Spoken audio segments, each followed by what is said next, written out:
Awesome. So thanks, listeners, for joining in. This is Cassie speaking, and this is Influencing the Shift 3.0. We are here today to talk about navigating funding in community sport, specifically around inclusion. So today I have my co-speaker, Gina McInnes, and our special guest, Randy Kraus, today joining us. And Gina, do you want to take lead here? Sure. Thanks, Cassie. So yeah, Randy, we thought that maybe, thank you very much for joining us. And we thought we could start by having you just introduce yourself and a little bit about Challenger Baseball. Sure. My name is Randy Kraus. My whole role with adaptive sports and inclusion started down. I was an Acadia grad. I got involved with the SMILE program. For those who aren't aware, it's Annapolis Valley children get partnered with Acadia University students. They get to do motor skills and activities and fun games in the pool, in the gymnasium. Really fell in love with it down at Acadia.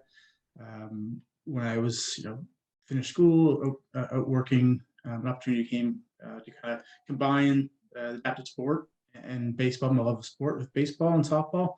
And it kind of grew. And around 2013, I had the opportunity to start a program in English with Challenger Baseball. Around the same time, I was fortunate enough that Challenger Baseball really started taking off with Little League Canada and Baseball Canada across Canada. And an opportunity came to grow into a provincial coordinator role with Nova Scotia Challenger Baseball. And fortunate enough that got to snowball into being the national coordinator of Challenger Baseball Canada. So it's nice to have a kind of a hat in the local programming, printer programming, and national programming. For those who may not be aware, Challenger Baseball is an adaptive program for children and youth, and now actually even adults with cognitive, sensory, and physical disabilities. And basically our plan is to provide them with organized baseball at a level structure their abilities. So the biggest thing is we're recreational, we're not worried about wins and losses, outs and strikes, we're just worried about participation in sport. The biggest thing we do is we focus our programming around each individual athlete. So if an athlete comes and this is their experience, this is their abilities, we make sure they have the equipment they need, the support they need to succeed. And one of the big things we do with that is we provide everyone with a buddy. And a buddy is simply just someone who helps with all aspects of the game, but lets them do as much as they can on their own as well. So that's what Challenger Baseball is. And when we first started, it was a smaller program. And over the last 10 years, we've definitely grown, not just here in Nova Scotia, but across Canada. And I've been fortunate enough to be involved with the journey. So I apologize too. It's something I'm very passionate about with Challenger Baseball and accessibility and inclusion. So if I start just rambling, sometimes I get passionate. Sometimes the Nova Scotia twang comes out in my voice. So I'll apologize in advance, but it's something very passionate about and happy to share kind of our story and kind of how we've been successful in growing our program. That's great, Randy. I can relate to the tangents of inclusion and access, that's for sure. And I just wanted to highlight, Randy, you mentioned, I had the opportunity to progress from kind of like a local volunteer provincially and nationally. But I just wanted to highlight, these are all volunteer roles and you're a full-time ICU nurse on the side as well. Yeah, the ICU nurse pays the bills and the volunteer work is what gives passion for this. So it's fortunate enough to be able to do both. So yeah, a volunteer role and a lot of opportunities that I'm very grateful for. Great, thanks. Yeah, so I think that's like a really interesting point though to kind of highlight, Gina, because like even the next question that we had for you, Randy, was really around what are the different types of financial barriers this kind of program can face when trying to provide inclusive programming. And just hearing you guys being volunteer based, I'm really curious about this question. Yeah, sure. I mean, one of the biggest things I find is that there's a stereotype that if you have a kid with a disability, financially you're not as secure. That's kind of I'll say a stereotypical out there, but in reality, the financial barriers for adaptive sport inclusion are very similar to your mainstream sports. the biggest thing I find is the financial responsibility sometimes when you have a kid with disability. And I'm only speaking from myself, don't have a kid with a disability, but just from experience working with challengers. So these are from my experiences and people I've talked to. The financial responsibilities there. You have kids who might need medications from a young age. You're looking at equipment. And if anyone's ever tried to purchase wheelchairs, kids grow fast. Wheelchairs don't last long. Adaptive equipment, whether it be swings, whether it be whatever kind of equipment you need, even lifts to get into baths, constantly changing for size and they're expensive. The best way to put it is very expensive.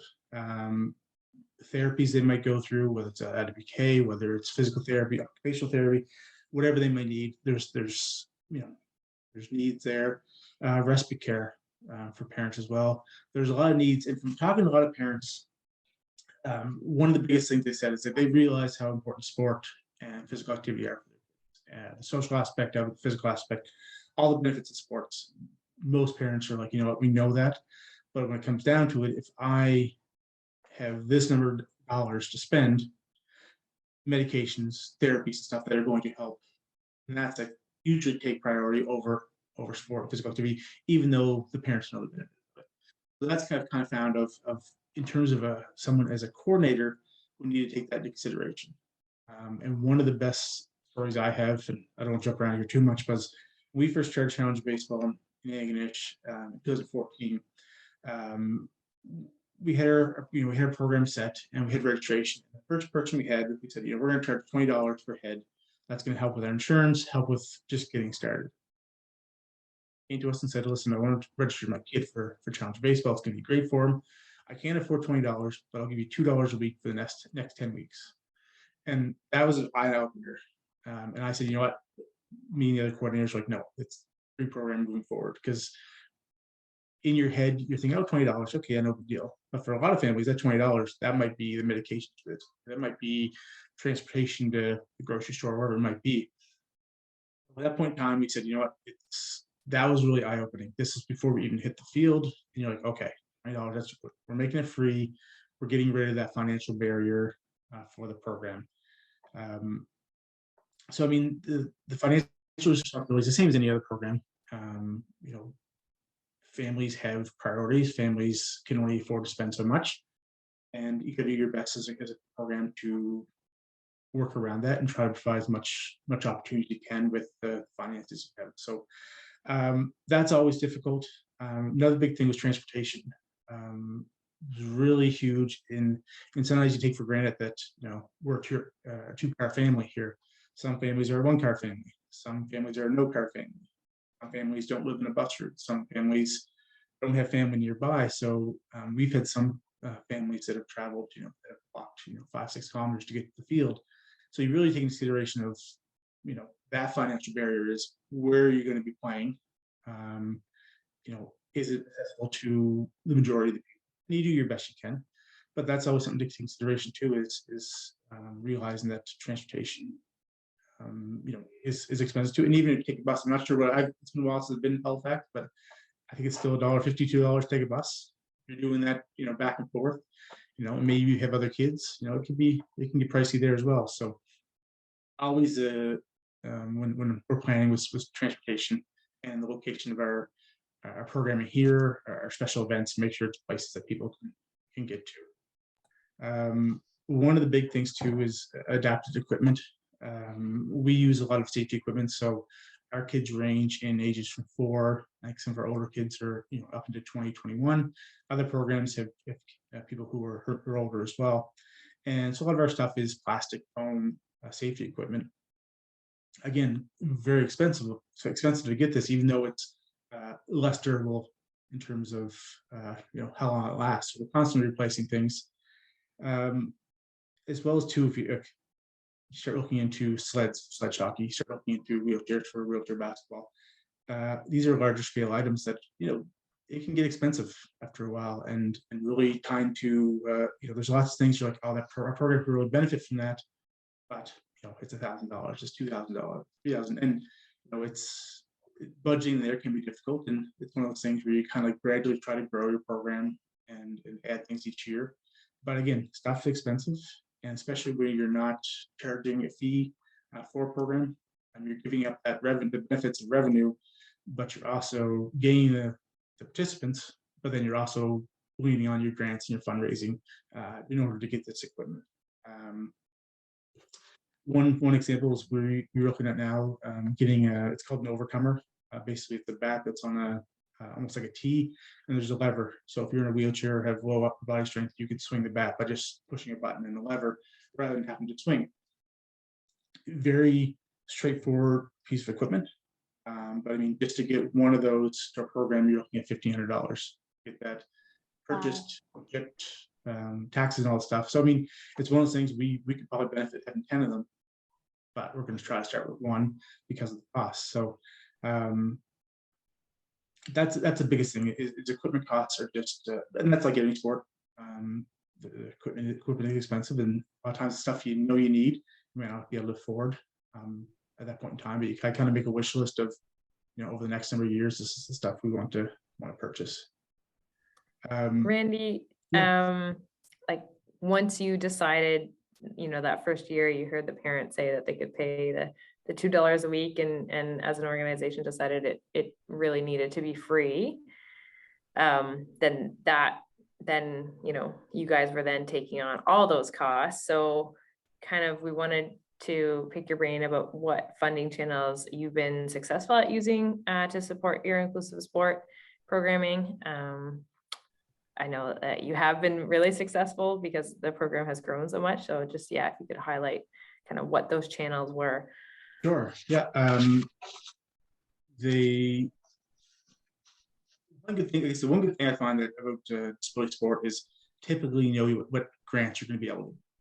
A lot of times with sports that might be kind of a minority sports group, so your indigenous groups, you know, athletes with disabilities, females, the LGBTQ community. So that's the one thing I find very beneficial is a lot of times you go and you say, okay, this is directed towards us.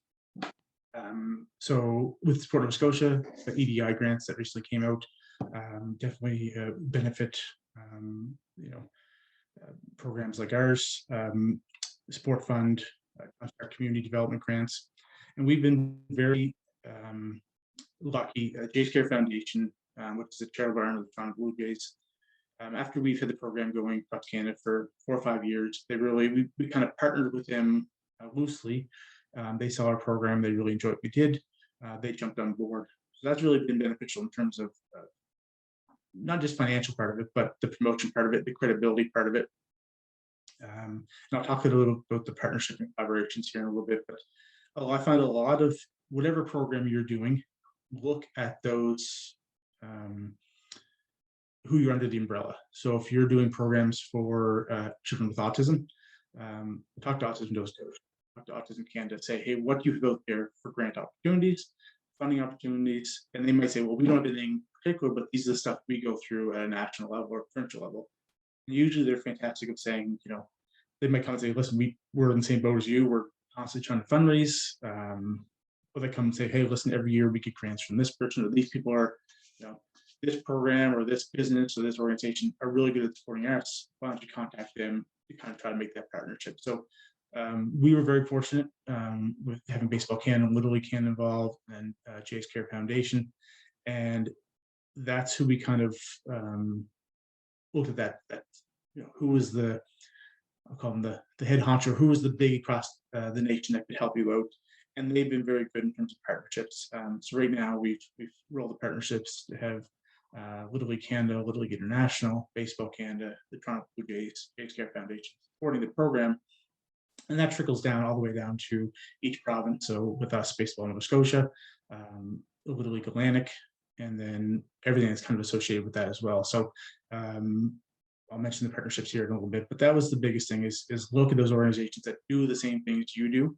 And that's the same with our partnerships. I jumped around, so I'm gonna hold that for a second. But the other thing we did too is here at Antigonish, the town of Antigonish and the county of Antigonish,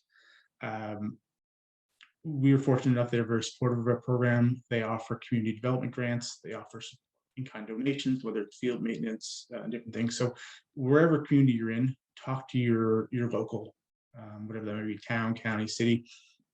A lot of times that there's money available, or there's at the very least there's, hey, we can't give you money, but we will support you with grant writing, we'll support you with fundraising, we'll support you with whatever that might be in terms of promotion.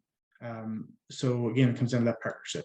Talk locally, talk provincially, look nationally, and there's nothing wrong with, I've done numerous times, Google search, adaptive baseball fundraising opportunities or grant opportunities, and every once in a while there's ones that pop up, $500 here, $1,000 here, or it might be like gives you an idea of what programs are out there. So and then when it comes to sport fundraising, it's a year-round event now, but I think that it needs to be done. Everyone's fundraising, everyone's trying to make money from there. And I think it's just I find too, and we're still trying to do it after 10 years, is trying to find your signature fundraising events. What that might be, something you hold annually, biannually. And we were kind of in that process of trying to figure out what ours was, and then COVID hits, and it kind of starting fresh of what can we do. So everyone's like, okay, that was great. I'll have that on my calendar for, hey, next April we're going to do that again, or next May we're going to do that again, or what that might be. And we've done fundraisers that have been like fantastic and just amazing, and we've done fundraiser which is like, hopefully break even here. And I think it's just learning from that. And certain things in your head, you're like, that's a good idea. Then you do it and you're like, this was not a good idea. And other ones that you're like, maybe this work, maybe it won't. And then you have things and you're like, oh my goodness, this really hit home. This is great.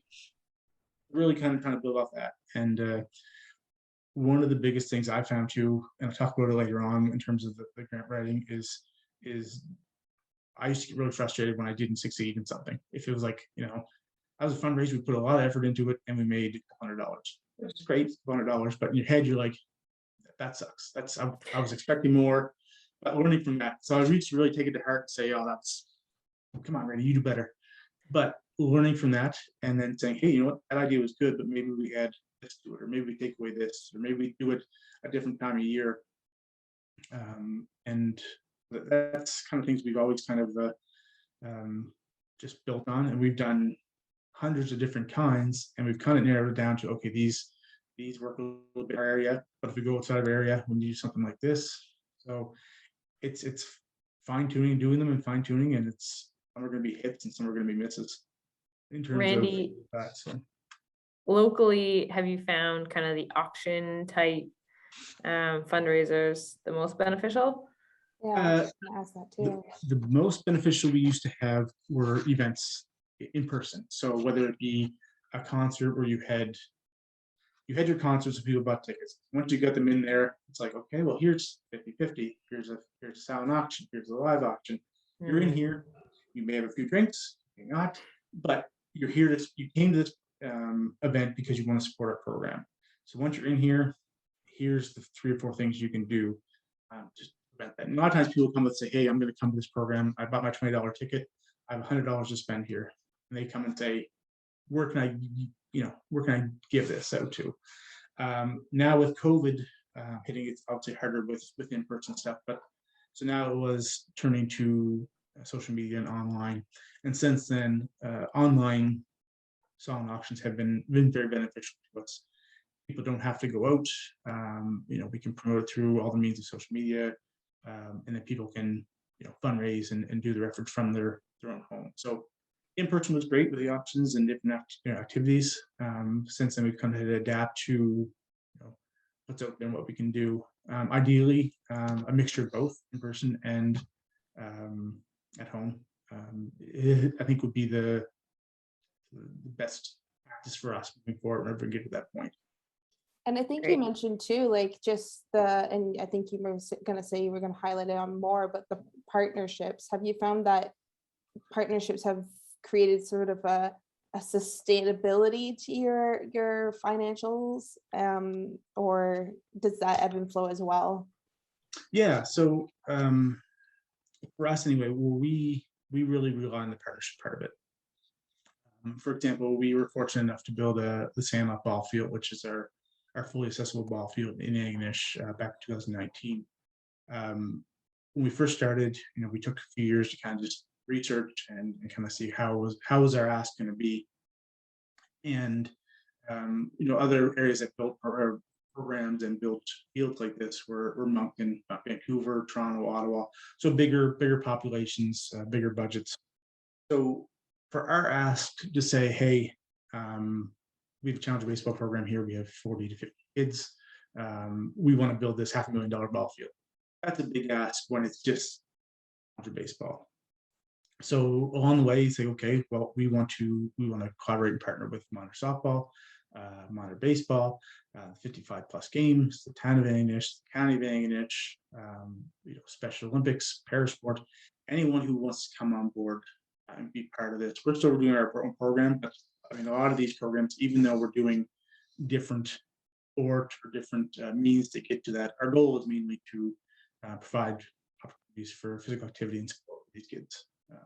So instead of us just being asked of saying, hey, Challenge Baseball wants to do this, it's kind of the county, Monitor sports, all this. So now instead of this 50 plus kids with 50 buddies and a few coordinators making the ask, we're saying, hey, there's 2,500 people that are going to be using this field in the course of the summer. That's a much easier ask for grant writing, for sponsorship, community support. So forming those partnerships are huge. And one of the biggest issues I have is since we built the field, we get a lot of calls from other areas saying, hey, we really want to build this field. This is our idea. Okay, great. Yeah, you sound very passionate about it. You sound like you have resources to do so.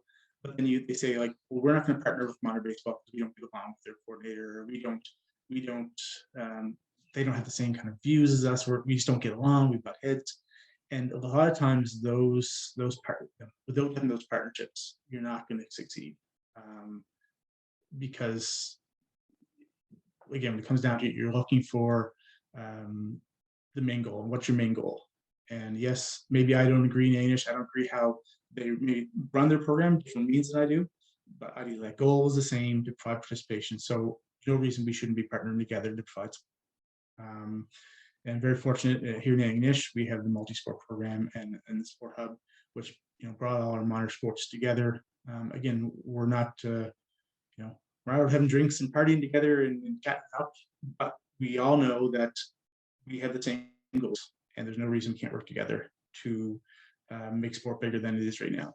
So partnerships are huge. And even one thing I've learned too is there's nothing wrong with making partnerships with groups that maybe have the same population. So we do a lot of working with early childhood intervention. They deal with all these kids at the school basis. So we get to learn about the kids that way. We get to learn about what works with them. Same as working with Parasport, Special Olympics. We have different camps with people with disabilities. And yes, it's not baseball, but they are dealing with the same population. They give us ideas of how to make it work. Maybe some fundraising efforts they use. Maybe it's, hey, try this grant, or try doing this with your program, or this saved us money, or whatnot. And one of the biggest suggestions I ever got was someone said, hey, Echo Dollarama, for about 2 weeks a year, they have baseball equipment on. And it's your run-of-the-mill plastic bat that's going to break after your program that year, $5. You go in, you're like, I'm going to clean you out of your $3 bats. It's only there for a week period in the spring, but we're going to go clean you out. And that was one of the best suggestions I was ever given.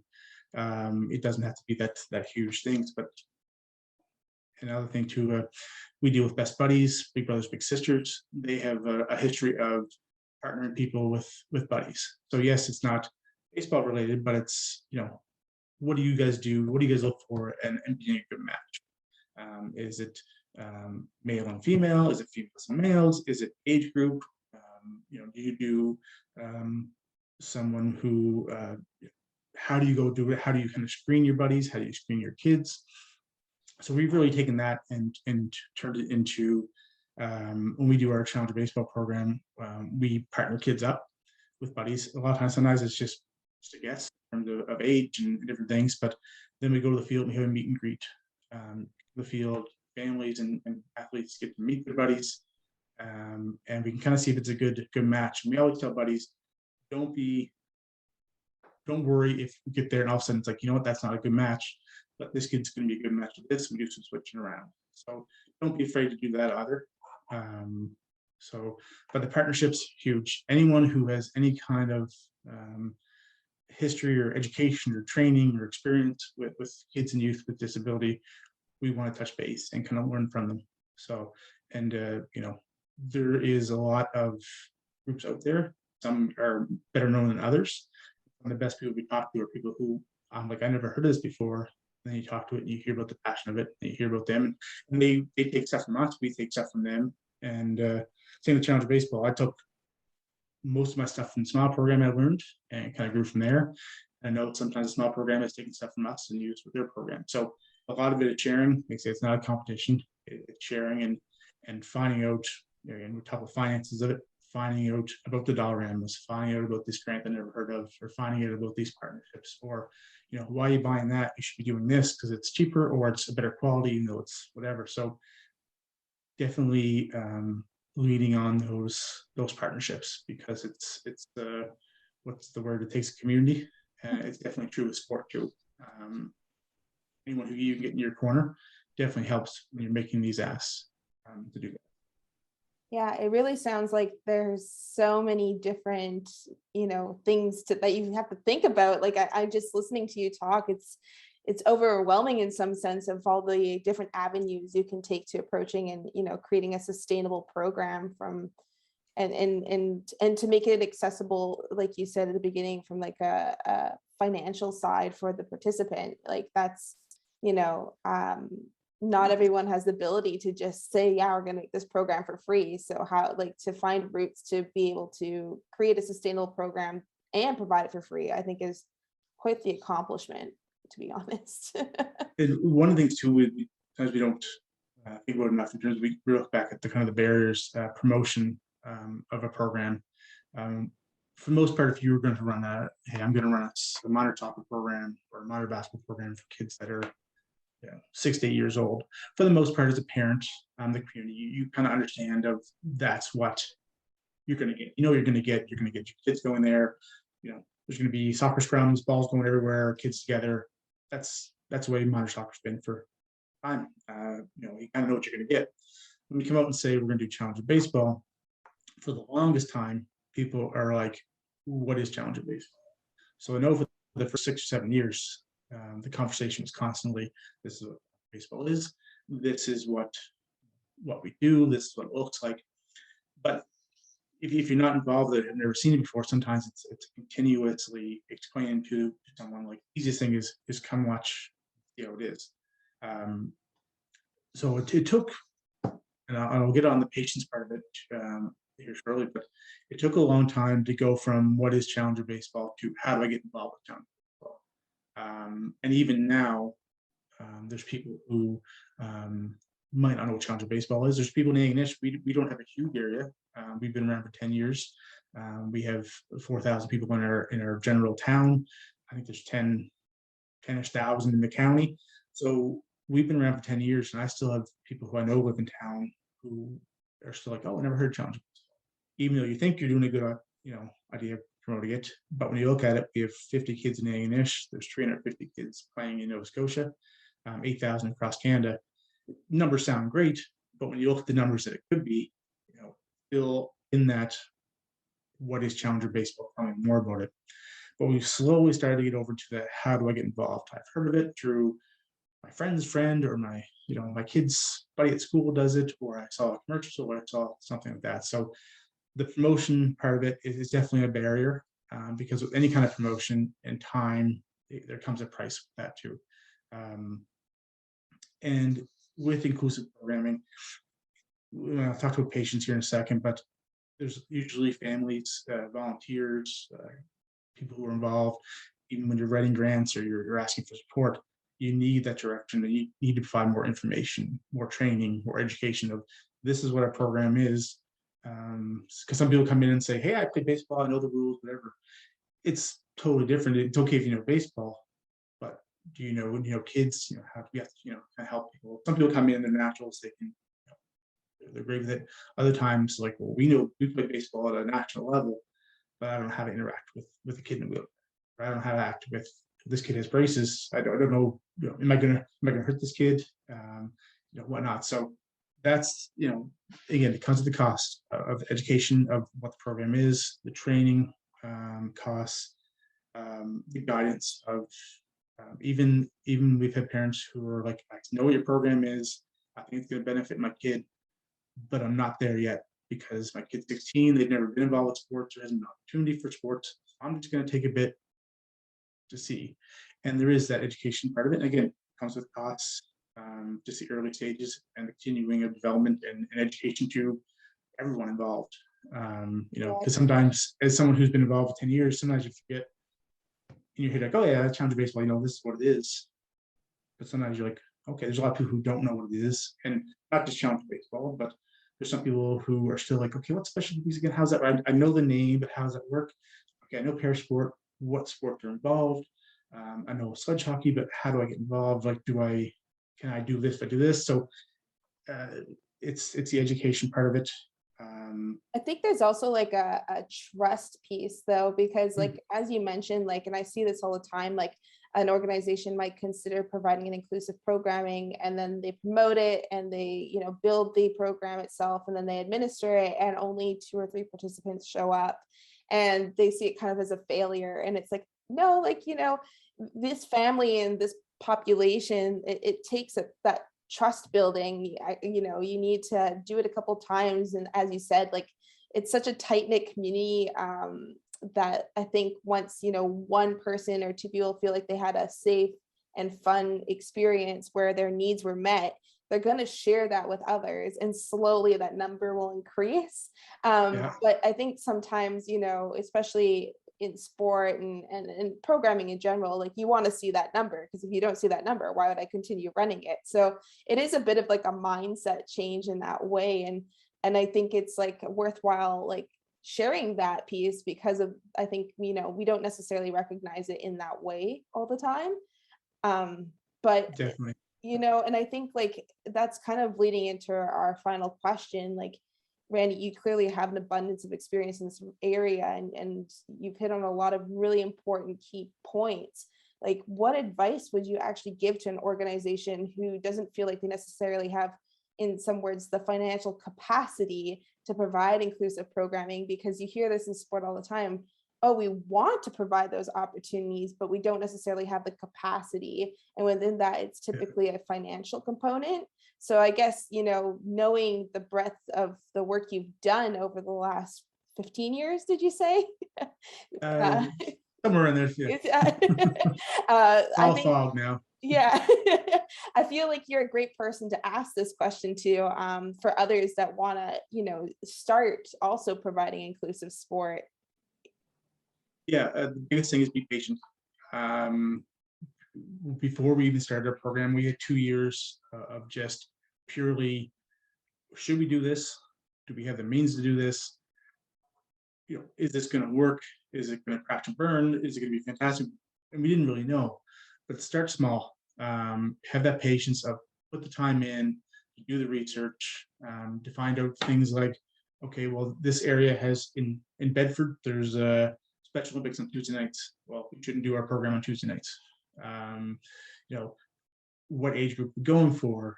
Just put that time in and effort. And when you start the program, well, the first year we did ours, we had 8 players and 20 buddies. And at that point in time, that was plenty. The first time we had our program, the first night, I was like, oh my goodness, this is just, what did we do? Kids are going everywhere, balls are going everywhere. In the end, families were happy because their kids are being active and whatnot. But in your head, you're like, I only have 8 kids out here, and this is just chaos. But from there, we said, okay, I'm glad we didn't start with 50 kids. So sometimes you get calls from programs and say, hey, I want to start a program here in our community. I want to have 50 kids. I want to have 100 buddies. I want to have, these special events. I'm going to invite different provinces and programs in. You start looking at, geez, this is going to cost me $10,000, $20,000, $30,000 for a program. Instead of being like, the most successful programs we had were ones like, okay, what can we realistically, what's our goal here? A lot of programs are like, we're going to make our cap 10 players this year, see how we do. Oh, that was great. We did great. Next year we're going to 15 kids or 20 kids. We did 20 kids. That was kind of right now where we're at. So we're going to cap it at 20 kids. And yes, there's always that you don't want kids not to play, but you also have to take that thing of I want to offer a quality program. It's better to offer a quality program for 20 kids than to offer kind of a program for 50 kids. Because if you offer that quality program for those 10, 20 kids, those parents, very close community, are going to be like, hey, my kid played challenge baseball. Fantastic. My kid was involved in this program. It's great. Then you're going to get those other families come. And so you can slowly grow that program up. I mean, the first year we had our program, our budget was $500, and that was great. And I would have hated to have had the kids we've had now in our first year because, people didn't know about volunteering and being buddies, the costs in general. And I think then the quality program wouldn't have been there, and challenge baseball and A&H might not exist. It might have been a one and done, and we'd be like, okay, well.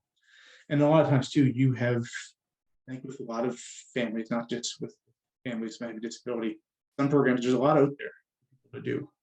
There's a lot of resources, there's a lot of programs. And if you come up and say, here's your program, even though it's an inclusive and there's not necessarily a lot of those programs, if it's kind of like a poor quality program, families are like, you know what, no, that's not worth our time to go to. You offer that quality program, you grow slowly, you grow as you can, you're going to get that growth. If you start with 2 or 3 kids, I know we have some programs across Canada that have 200 kids now, and they started with 10 kids. Word of mouth, the best thing you do is offer that quality program and be smart about it and be patient. You might want, in my head, I was like, I want this program to be fantastic and huge, but I have to be patient with it. We can't just do that right out of the gate. And it's interesting to me because I've heard you talk about, considering things in the program such as like transportation for the family, access, so registration, equipment purchasing, like all these different financial components, training that are associated with the program. So say an organization was to apply for EDI funding and they didn't really know where to start in terms of like, what should I be putting money into first? Is it the equipment? Is it the training? Is it, providing a free program? Where would you suggest people consider, as a starting point? Or is there multiple starting points? Yeah, before any kind of grant writing or any kind of program started, just the communication part of it. That's the biggest part. Communicate with your families. If you ask a parent, hey, this is what I'm thinking. If I did this program, would you participate? What ideas would you have to allow them to participate? Gather that information there. Talk to families, talk to other sport organizations. We talk with Sledge Hockey or Nish every now and then. We talk with Special Olympics, we talk with Parasport and said, hey, this is what we're thinking. Gather that information, and everywhere it's a little different of what they might need, depending on what community they're in, what resources they have. And talk to organizations, again, the same population, get that information and say, hey, what do we need? For example, in our program in Hammonds Plains, they have a very fantastic volunteer group with their minor sports. So a lot of times their minor programs would come out and help be buddies each week. So the younger kids would come out and help. They have a gold standard in terms of minor baseball association there, in terms of a lot of rep teams and host league teams. So they have a good number of buddies they have. Here in Nish, we've had fantastic turnout for buddies, but a lot of our first, we needed to put money into the promotion of buddies because a lot of people didn't know what challenge baseball was, didn't know how to be involved. So that was different areas. Some areas might say, hey, we already have equipment. We have equipment that we borrowed from our rec department, or we borrowed from our town, or maybe there was someone donated something, or we have a sponsor. Hey, this place is going to give you X number of dollars to get equipment. So kind of just look down and see what you have. It's community to community. Some people are going to need everything. Some people are going to be like, well, we have this. So what else we need? So to answer your question, what you need to focus on, I wouldn't put a lot of finances into your first year programming. And that might sound bad, but we put minimal, I don't say minimal effort, we put a lot of effort in, but minimal funds into any one thing.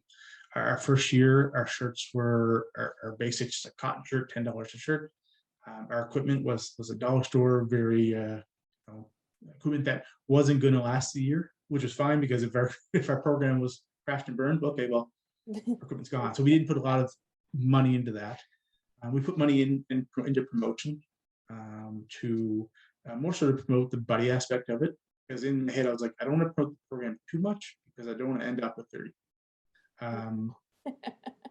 So the first year, just try to get your base. You might be like, you know what? This is great. We have a nice base now. Let's go out and buy those 20 tees and some nets and some this or that. Or let's go buy shirts, hats, and whatever it might be, bags. So kind of get an idea of where your program sits. That would be my biggest suggestion is do that first year with your, this is our goal. We want to do this program for this population. Let's do that year. Okay. That didn't go as we planned, or went better than planned, or went exactly as we planned, and then kind of go from there in terms of your grant writing, in terms of your fundraising. And I'm not going to lie, the first year that we did this, the money came out of my pocket in terms of I believe in the program. I'm going to put my money towards this, and then if it works, great, we'll get that paid back. And if it doesn't work, okay, I gambled on myself and our program, and it didn't work. So again, I wouldn't do that with thousands of dollars, but in terms of we're going to go out and buy 10 shirts. We're going to go buy out a bucket of balls and whatnot. And then just go from there. Form those partnerships, find out what you need for your programming. One of the big things too is figuring out what your goals from your program are going to be. For me, when I started was, okay, what do I want this program to look like? The first year, my goal was, I want to have kids show up. I want to have no one get hurt. I don't want anyone leaving being like, that was horrible. I wanted people to enjoy themselves and be safe. And then the next goal is I want to grow our program, and this is how I want to kind of look. And then the next year was like, okay, we want to do our program. We want to grow in the province. We want to have some kind of jamboree with all the programs together.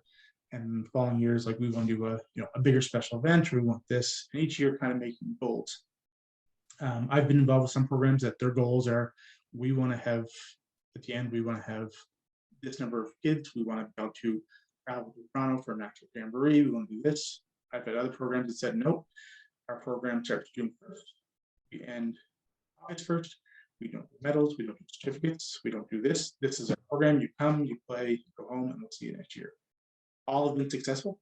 And it comes down to what your goal is. What are your resources? Where do you want to see this program? And there's no real wrong answer. Again, because all these different ways we do this, again, the main goal is providing opportunities to play. So I mean, how that looks, it's going to be different everywhere, but just finding how you want it to look and what your goals are, and from there you kind of decide of what do I need for finances, and what I need in terms of growth and development. And once you write your first grant, sometimes like say, I look back, I usually save all my grants and I look back and see some of the early ones I wrote. And I was kind of like, oh, I can't believe I got money for that. Cause that was kind of cringeworthy. Some of you could tell I still didn't know what our program looked like yet or what our goals were. And now each year, I mean, I've definitely been more unsuccessful than successful in terms of grant writing over the years. Because the first little bit, I was like, I don't really know what our identity is as a program. I know what in my head, I'm like, this is what I want it to look like. But trying to put that on paper. So definitely learn from grant writing. Again, I said before, I was frustrated with the first few years. It's like, or even now, you don't get a grant, you're like, oh, that sucks. Learn from it. It's like, okay, most people are very good to provide feedback. So listen, we appreciate your program. We know what we're trying to do, but next time include this, or don't include this, or make this ask. Don't make this ask. Definitely learn from that. Don't get frustrated with it. Learn from your grant writing, and educate yourself. Again, get to. I'm very fortunate. I can do stuff like this, but there's people, coordinators across the province, across Canada, who do things that don't get the acknowledgement that they deserve. But learn from them. I mean, I've been doing this for 15 years, and there's people who've been doing this 1 year who I've learned a ton from, because they're like, oh, this is how we do it. Talk to those other coordinators. Like, oh, we tried this. It looked really good. And I was like, why hadn't I thought of that over the last 15 years? Or why didn't I know about that resource? Or that is perfect. That makes so much sense. Why are we doing that? So educate yourself and never get don't get an ego and don't feel like you can't talk to people who have a lot less experience, because they offer a lot. Because sometimes you get in that rut of, well, that's what we've done. Every year it's worked. Let's go with that. You have people come in and they say, hey, this is what we do for our program, and you're like, that is unbelievable. We've had some programs that came in and say, yeah, we give, instead of paying for medals, which might cost us $3,000 a year, we give each kid a few of their own baseball cards. It cost me a ink cartridge. I print it at home, laminate them, and the kids are like, this is fantastic. So like, oh, that makes sense. Why am I not doing that? Or they might be like, we try this piece of food. We got it. Or this, we had somebody like, this is a piece of equipment we use and it costs us $20 to make it from, Kent or Home Hardware, good equipment. It's like, oh, why aren't we doing that? That's just so simple. So definitely take that, that comes down to the communication part of it. Take anyone who's willing to talk to you about it or about inclusion, take that advice, because you might talk to people for an hour or two and you're like, oh, okay. I might have only take a little bit here and there. Yeah. And one of the big things too, story-wise, we have our definition of what challenger baseball is. We were probably 3 or 4 years in, and someone said, you should add organized to that. So instead of a program that provides an opportunity to play baseball, you can provide an opportunity to play organized baseball. A lot of people, that one word made a huge difference, because it's not just Randy throwing a program out in his backyard. This is organized in the community. This is on par with your minor programs. And this is organized across Canada. It's not just, it was a simple word, and it took 4 years in. It's like, oh, that went in there, and people were like, oh, that helped with grant writing, in terms of people said, oh, you're organized.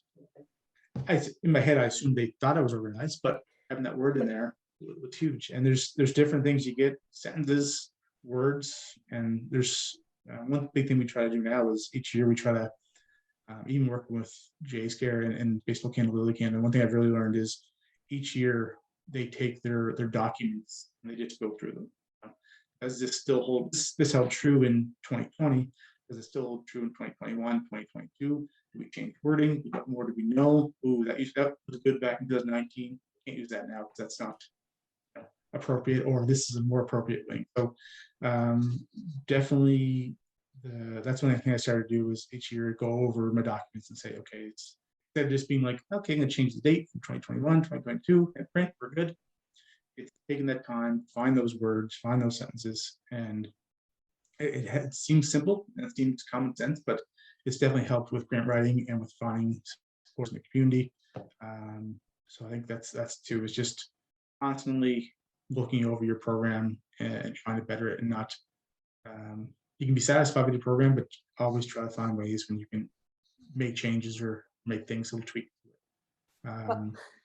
It sounds like honestly, you said before this call that your passion was shining through, and it really is, because I can just you've given so much like different advice, and it's a lot to take in, but at the same time your passion is just like there. I can see it, and it shows in all the different approaches you're taking. And I think language, like you said too, is a really big one, because it's always changing, and we're in this like really unique time, I think, and that's why these conferences exist, even, is we're influencing shift, and the shift is happening. And so it's neat to speak to people that have been doing this for a lengthier time, but and now to see others really interested in taking this inclusive lens on. It just shows to all the different aspects that we have to think about when trying to create something like you've done, honestly. And again, that's the one thing too. Like I know back when I was at Acadia, we were away from disability as a term and special needs. And now it's like, okay, special needs, maybe not the word which you're using. Is it back to disability, or just something else? And I mean, people I've talked to, there's always a still evolving language to use. So that's again too is constantly being, what language should I use that's appropriate for now? And that comes down to communication and asking people. Never be like that. This is what we've done. It's worked. Why change it? It's like, okay, well, I think you see in just not just sport, but just in the society in general, there's stuff that I do now or say now, or it's that you could before. And Yes. And I think constant that's why people also like not find it hard, but I think sometimes in this field, like it's hard for people to get started because it's just a lot of learning that they have to do themselves to feel like, that they're understanding. And if it's constantly changing, it becomes a bit more difficult to feel like, oh, I think I got this. Maybe I don't. And then there's that fear of, well, should I be trying it if I don't feel like I really fully understand? And all these imposter syndrome kind of thoughts come into play. So I like your message too of just try, talk to your community, have that open communication, that transparency, that we want to try something different. We want to try something and we don't really know what we're doing, but we're gonna try, and we're hoping that you'll help us, let us know what's working, what's not working, so on and so forth. And one of the big things, and this might be like other programs too, is we have when we first started 10 years, the biggest thing was we want that number. We have 30 programs, we have 50 programs, we have 70 programs across Canada. So the number's nice, but how many of those programs are quality programs? Right. So now we've really shifted over to, we're not as worried about, yes, we still want that number. Yes, we love to have 1,000 programs, every community do it, but the question is not so much about the amount of programming we have. We like to look at how many kids are getting to participate and the quality of the programming we have. So one of the things we say is, I would rather have 2 quality programs than 10 programs that are okay-ish or not secure, not sustainable.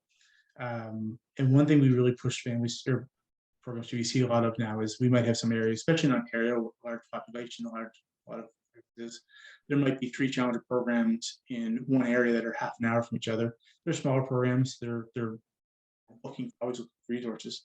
We're seeing those programs combined together.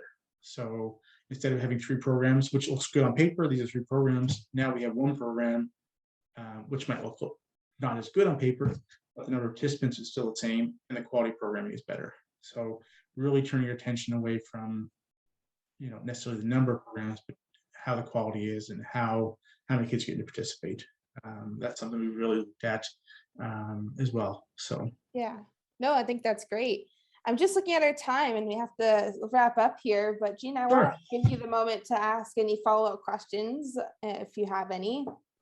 Yeah, you've covered a lot, Randy. This is great. I feel like many organizations will take different nuggets. I think the biggest take home for me was kind of that harp on slow growth and being patient.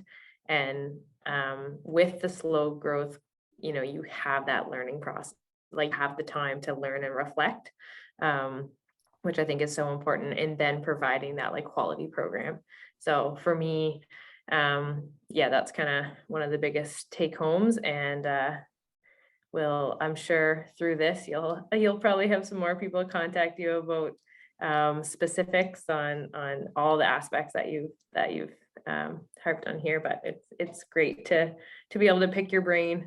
Sure, and I always happy to talk about like say Challenger baseball or accessibility and inclusion. So definitely something if people want to chat about outside of just watching this, but want to chat, feel free to share my contact with them. So always happy to do it. Awesome. Yeah. And I think I'll put your contact information below probably for people to see. Sure. So thanks again for joining us today, and we'll connect soon. So I'm just going to.